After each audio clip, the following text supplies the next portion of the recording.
मेरे चैनल पर एक बार फिर आप सभी का हार्दिक अभिनंदन और स्वागत है।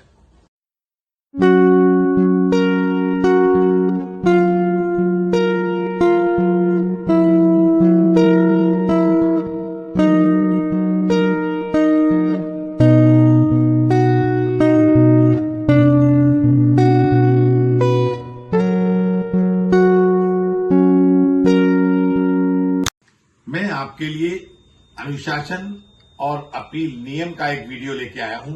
ये किस पे लागू होता है, इसमें कौन सी अथॉरिटी होती है और स्टैंडर्ड फॉर्म 1 से 11 तक तथा निलंबन कब और कैसे होगा, कौन अधिकारी करता है, तथा मैंने मेजर माइनर पेनाल्टी को बहुत अच्छी तरीके से दिखाया है। ये परीक्षा के साथ साथ फील्ड के लिए भी बहुत उपयोगी है। मेरा वीडियो अंत तक देखें।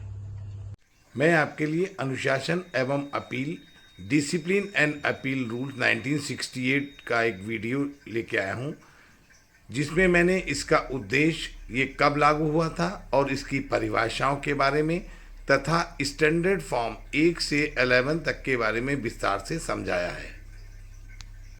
अनुशासन एवं अपील नियम 1968, डिसिप्लिन एंड अपील रूल्स 1968, जिसे शॉर्ट में हम DNAR कहते हैं।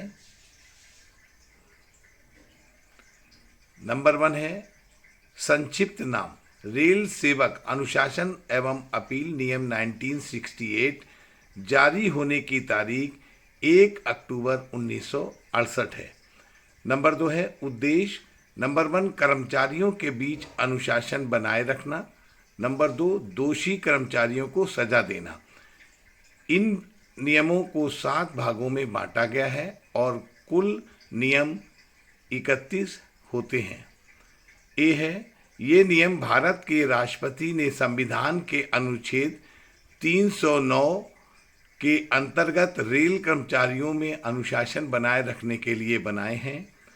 नंबर 3 है लागू होना, एप्लीकेबल। ये नियम निम्न को छोड़कर सभी रेल कर्मचारियों पर लागू होते हैं। नंबर 1 है अखिल भारतीय सेवा के सदस्य, member of all India services. Number 2 RPF staff है।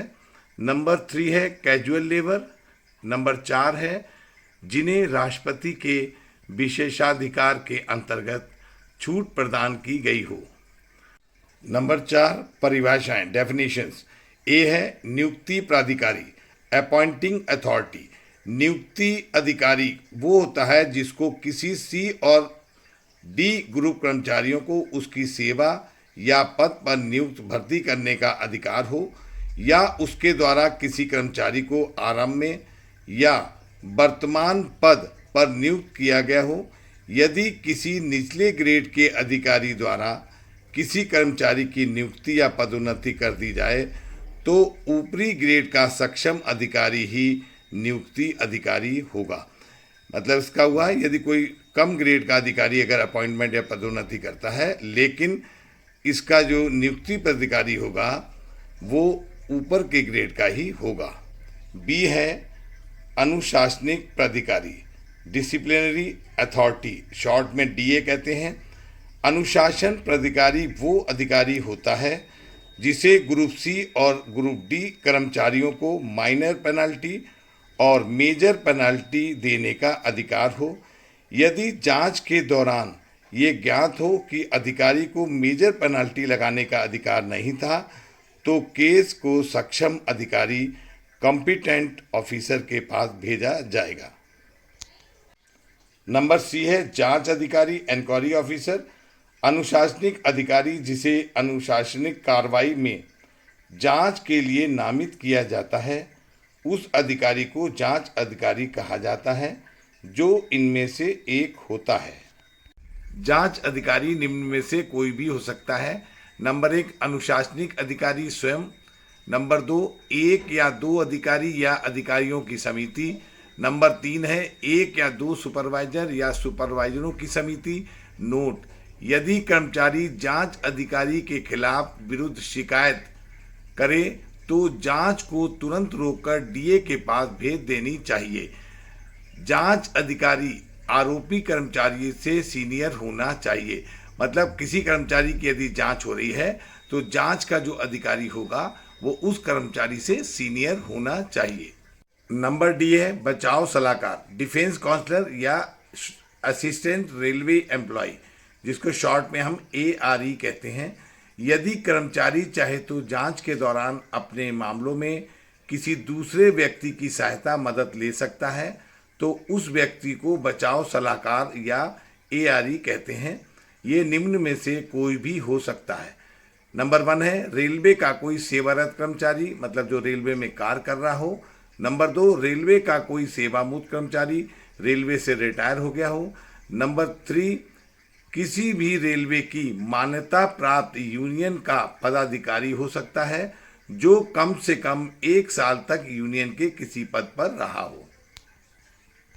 नंबर 5 है मानक form, standard form, SF short में कहते हैं। किसी कर्मचारी के खिलाफ अनुशासन एवं अपील नियमों के अनुसार कार्रवाई प्रारंभ करने के लिए निम्नलिखित स्टैंडर्ड फॉर्मों का प्रयोग किया जाता है। SF1 निलंबन के लिए तुरंत प्रभाव से निलंबन। SF2 जब किसी कर्मचारी को निलंबित मान लिया जाए। डीम्ड सस्पेंशन, थाने में 48 घंटे रखा जाए, 48 घंटे जेल में रहे। SF3 कर्मचारी द्वारा निर्वहन भत्ते की स्वीकृति के लिए कर्मचारी द्वारा ये प्रमाणित करना होगा कि निलंबन के दौरान वो और कोई भी कार्य नहीं कर रहा था। SF4 सस्पेंशन एवं डीम्ड सस्पेंशन को रिवोक खत्म करने के लिए। SF5 मेजर पेनाल्टी के लिए, मेजर पेनाल्टी के आरोप पत्र के लिए। SF6 कर्मचारी के द्वारा दस्तावेज मांगने पर यदि ऐसा महसूस किया जाए कि दस्तावेज देना ठीक नहीं है तो अनुरोध को अस्वीकार करने के लिए। SF7 जांच अधिकारी की नियुक्ति के लिए। SF8 प्रेजेंटिंग अधिकारी की नियुक्ति के लिए। SF9 रद्द खत्म कर दिया गया है।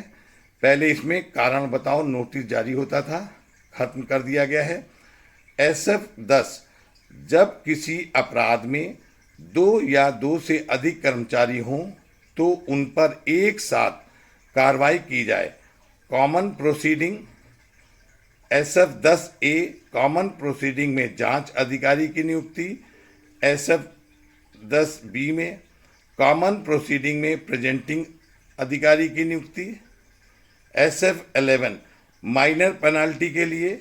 SF11A जब माइनर पेनाल्टी में जांच कराने का प्रस्ताव हो। माइनर पेनाल्टी में जांच नहीं होती, लेकिन जब जांच का प्रस्ताव हो तब SF11A देंगे। SF11B जब मेजर पेनाल्टी के बाद DA disciplinary authority minor penalty में इसको बदली करेगा। ये जो है आप इसका एक स्क्रीनशॉट ले लीजिएगा, ये आपके लिए बहुत ही लाभकारी है। अनुशासन एवं अपील नियम 1968, डिसिप्लिन एंड अपील रूल 1968 के वीडियो की इस स्लाइड में निलंबन के सामान्य नियम, निलंबन किन परिस्थितियों में होगा, निलंबन करने का अधिकार किसको है, निलंबन में देय भत्ते, निर्वाह भत्ते में कटौतियां और माइनर मेजर पेनाल्टी को विस्तार में दिखाया गया है। अनुशासन एवं अपील नियम 1968, discipline and appeal rules 1968, short में इसको D&AR कहते हैं। नंबर 6 है निलंबन के सामान्य नियम, जनरल रूल्स ऑफ सस्पेंशन। ये है निलंबन आब्लिक सस्पेंशन। कर्मचारी का निलंबन हमेशा ड्यूटी या काम से होता है। कर्मचारी उसी पद पर नौकरी में रहता है परंतु उसे कार्यस्थल पर आने की इजाजत आब्लिक अनुमति नहीं होती है। निलंबन कोई दंड पेनाल्टी नहीं होती है, ये एक प्रशासनिक कार्रवाई है। ये है निम्न परिस्थितियों में निलंबन सस्पेंशन किया जाएगा। नंबर 1 है कर्मचारी के विरुद्ध खिलाफ अनुशासनिक कार्रवाई की संभावना हो या मेजर पेनाल्टी की कार्रवाई चल रही हो। नंबर 2 है जब कर्मचारी ऐसे कार्यों में लिप्त हो जिससे देश की सुरक्षा को खतरा हो। नंबर 3, जब कर्मचारी के खिलाफ कोई फौजदारी केस, छानबीन, जांच या मुकदमा चल रहा हो। बी है, निम्न परिस्थितियों में निलंबन समझा जाएगा, डीम्ड सस्पेंशन। नंबर 1, यदि कर्मचारी 48 घंटे से ज़्यादा पुलिस हिरासत में रहा हो, हिरासत की तारीख से। नंबर 2 है, जब कोई न्यायालय कर्मचारी को पदच्युत करने, पद से हटाने के सेवा मुक्ति को अमान्य करे। नंबर 3 है, सेवा मुक्ति दंड को अमान्य कर दे, जब प्रशासनिक अधिकारी आगे और जांच करने का निर्णय करे तो कर्मचारी को दिए गए दंड के आदेश की तारीख से निलंबित समझा जाएगा, या दंड के विरुद्ध अपील को दोबारा से जांच के आदेश दिए गए हैं तब भी दंड के आदेश की तारीख से निलंबित समझा जाएगा। तो ए जो होता है ये SF1 पे देते हैं और बी SF2 पे देते हैं। सी है, निलंबन करने का अधिकार। नंबर 1, कनिष्ठ प्रशासनिक अधिकारी का ग्रुप सी और ग्रुप डी कर्मचारियों को निलंबित करने का अधिकार है। नंबर 2, ग्रुप बी अधिकारी उन ग्रुप सी और डी को निलंबित कर सकता है जिनका वेतन मान 1800 रुपये या इससे कम है। नंबर 3, स्वतंत्र चार्ज रखने वाले ग्रुप बी अधिकारी वेतन बैंड 9300 से 34,800 व ग्रेड पे 4200 तक के कर्मचारियों को निलंबित कर सकते हैं। नंबर डी, निलंबन के दौरान देय भत्ते, allowances payable during suspension. Number 1 है, निलंबन की अवधि के दौरान कर्मचारी 50% वेतन निर्वाह भत्ते के रूप में तथा उस पर महंगाई भत्ता प्राप्त करेगा। मतलब जो उसका बेसिक है उसका 50% और उस पर महंगाई भत्ता उसको मिलेगा। यदि निलंबन की अवधि 3 माह से अधिक है तो अधिकारी की संतुष्टि की निलंबन रहना आवश्यक है तो उसमें बढ़ोतरी की जा सकती है, परंतु वो पूरे मिल रहे भत्ते में 50% से अधिक नहीं होगी। अतः वेतन के 75% से अधिक ना हो। मतलब उसके जो भत्ते हैं उसमें 50% बढ़ोतरी की जाएगी लेकिन वेतन 75% से अधिक ना हो। नंबर 2 है, यदि निलंबन की अवधि कर्मचारी के उत्तरदायित्व के कारण बढ़ती है तो उसके निर्वाह भत्ते को कम करके 25% कर सकते हैं, अन्य भत्ते पूरे मिलते रहेंगे और जो मिलने वाले दूसरे भत्ते उसको हैं वो उसको मिलते रहेंगे। परंतु कर्मचारी को निर्वाह भत्ता तभी देय होगा जब कर्मचारी ये लिखित प्रमाण पत्र स्टैंडर्ड फॉर्म नंबर 3 पर प्रस्तुत करेगा कि वो इस दौरान अन्य कोई रोजगार, व्यापार या धंधा नहीं कर रहा है। मतलब उसको जो निर्वाह भत्ता मिलेगा वो उसके स्टैंडर्ड फॉर्म नंबर 3 पर भरने के बाद ही दिया जाएगा। ई है, निर्वाह भत्ते से कटौतियां। नंबर 1 है, अनिवार्य कटौतियां, रेलवे मकान का किराया, विद्युत, पानी, सफाई एवं सेस प्रभार, आयकर यदि कोई हो, अस्पताल का आहार शुल्क, मतलब यदि कोई अस्पताल में भर्ती उसका रहा हो तो जो वहाँ पर डाइट चार्ज कटता है वो दिया जाएगा। सरकार से लिए गए लोन एवं किस्त की वसूली यदि कोई हो तो ठेका प्रणाली के आधार पर दी गई डॉक्टर की फीस। नंबर 2 है, ऐच्छिक कटौतियां, ऑप्शनल डिडक्शन, LIC की प्रीमियम राशि, सहकारी समितियों, रेल संस्थानों का अंशदान, कर्मचारी हित निधि के लिए गए लोन की राशि, स्कूल की फीस। नंबर 3 है, वर्जित कटौतियां, रिस्ट्रिक्टेड डिडक्शन, भविष्य निधि PF की अंशदान राशि, NPS मासिक अंशदान, कोर्ट अटैचमेंट की राशि यदि कोई हो तो। नोट है, नंबर 1, निलंबन की अवधि 6 माह से अधिक नहीं होनी चाहिए। नंबर 2, निलंबित कर्मचारी बिना अधिकारी की अनुमति से मुख्यालय नहीं छोड़ेगा। नंबर 3 है, निलंबन के दौरान कर्मचारी की रोजाना हाजिरी लेने का कोई प्रावधान नहीं है। नंबर 4, उसे मुख्यालय के बाहर न्यायालय में गवाही या विभागीय जांच के लिए यात्रा भत्ता मिलेगा। मतलब उसे अगर अपने हेडक्वार्टर से गवाही देने कहीं जाना है न्यायालय में या जांच के लिए, तो उसको यात्रा भत्ता मिलेगा। नंबर 7 है शास्त्रीय पेनाल्टीज। 2 प्रकार की होती हैं, माइनर पेनाल्टी, मेजर पेनाल्टी। ए है माइनर पेनाल्टी, नंबर 1 परिनिंदा संश्योर, नंबर 2 है निर्धारित समय के लिए पदोन्नति रोकना, नंबर 3 कर्मचारी की गलती आदेशों की अवहेलना के कारण हुई आर्थिक क्षति की पूरी आंशिक वसूली करना, नंबर 3 ए है सुविधा पास बंद करना, पीटीओ बंद करना या दोनों पर रोक, नंबर 3 बी है वेतन मान के निचले स्तर पर निम्न दशाओं के साथ ले जाना, 3 वर्ष से अधिक के लिए नहीं, बिना कम्युलेटिव इफेक्ट के, बिना पेंशन को प्रभावित किए, नंबर 4 है निर्धारित समय के लिए वेतन वृद्धि रोकना, इसका प्रभाव अगली वेतन वृद्धि पर पड़ेगा अथवा नहीं। मतलब क्या हुआ, हम उसका इंक्रीमेंट बंद करेंगे लेकिन अगले इंक्रीमेंट पर प्रभाव उसका होगा या नहीं होगा। बी है मेजर पेनाल्टी, नंबर 5 3 साल से अधिक अवधि के लिए समय वेतनमान के निचले स्तर पर वेतन को बिना संचयी प्रभाव के अनुवत निचले स्तर पर करना, नंबर 6 है निश्चित समय अवधि के लिए वेतन, ग्रेड, पद और सेवा में इस निर्देश के साथ रोक की उक्त पेनाल्टी की समाप्ति पर उसका प्रभाव भविष्य की वेतन वृद्धियों पर पड़ेगा या नहीं, और पड़ेगा तो किस सीमा तक।